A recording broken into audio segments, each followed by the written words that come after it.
Hi, in this video we will explain to you each element of the brand story canvas more in detail and help you create a brand story for your business. The brand story canvas is a model that Creative Supply developed about 5 years ago, which can be used for both building and analyzing brand stories. As you can see, the brand story canvas has 7 elements, all of which can be found in any good brand story. The way these are connected and the focus varies, of course, but the elements remain the same. It's essentially about bringing together the external factors and internal resources and connecting them through the ideal in the middle. Now, this may sound a bit conceptual, which is why we will have a look at each element in more detail. The context is the environment in which the story takes place. It refers to the external forces that impact your organization, whether political, economical, social, technical, and so on.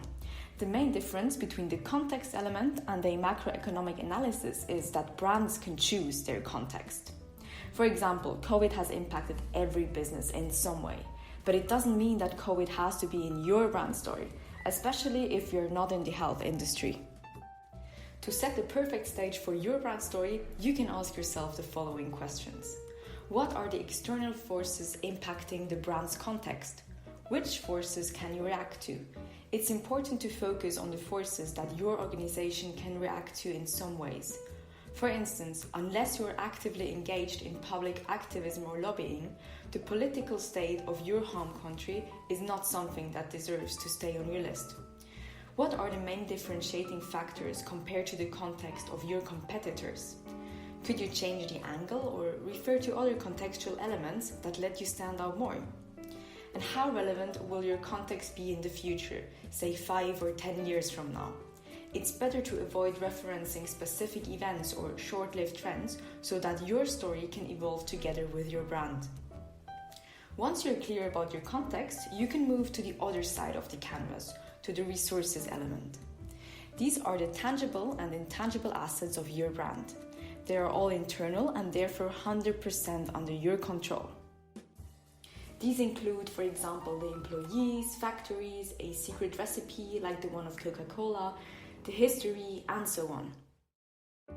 List anything that can be marketed as a positive asset. Here are some questions to help you do this. What patents and/or trademarks does your company have? What skills are unique to your company? And can you leverage common resources that your competitors take for granted? Let's now move to the trigger, a kind of tension that gets the story started. In other words, it's how your brand thinks about and reacts to the context. It can be a precise event or something more intangible, such as a feeling of injustice, challenging the status quo, or highlighting a problem or a call to action. Fashion brand Philipp Plein, for example, is telling its audience, life is too short to be boring. To find out the trigger of your brand story, ask yourself, does your trigger create tension in your story? Is your trigger focused on the context or on your audience? In both cases, is it relatable to your audience so that they actually want to hear your full story? Does your trigger fit with the overall brand narrative? And is your trigger credible? Is it interesting enough for your audience to want more? Really make sure to agree on only one trigger, as multiple ones will create confusion. Once you've found your trigger, you can move to the ideal, the reason why your brand exists. It is also sometimes referred to as the why or the purpose of a brand. A good ideal should be relevant to your activity, aspirational and never-ending. Airbnbs belong everywhere is a good example. So how to find yours? You really have to understand what impact your brand can have on your stakeholders and use that to build an ideal that promotes a positive societal outcome. Is your ideal in line with your activity? Are you living up to your own ideal?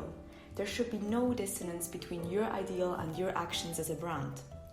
Is your ideal aspirational enough and nearly impossible to reach? Because in an ideal world, a brand keeps growing and constantly innovating in order to improve itself and stay relevant. Can your ideal clearly be conveyed both internally and to your audience? Is it easy to understand? And does your ideal flow naturally from your context and trigger? The hero part of the brand story canvas is where you describe your brand as if it were a person. What personality do you want your brand to have? What adjectives would you use to describe it? What traits set your brand apart from its competitors? Mercedes-Benz, you could say, is elegant, German, and elitist. Mini, on the other hand, is quintessentially British, witty, and dynamic. There are endless possibilities to describe your brand, from gender to personality, sense of humor, place of origin, and more. Just make sure your description is coherent and resonates with your audience. But be careful that the more detailed your brand personality is, the fewer people will feel a genuine connection to it. So make sure to leave some room for growth.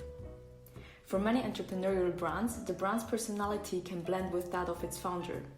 Elon Musk, for instance, has become almost synonymous with the Tesla brand.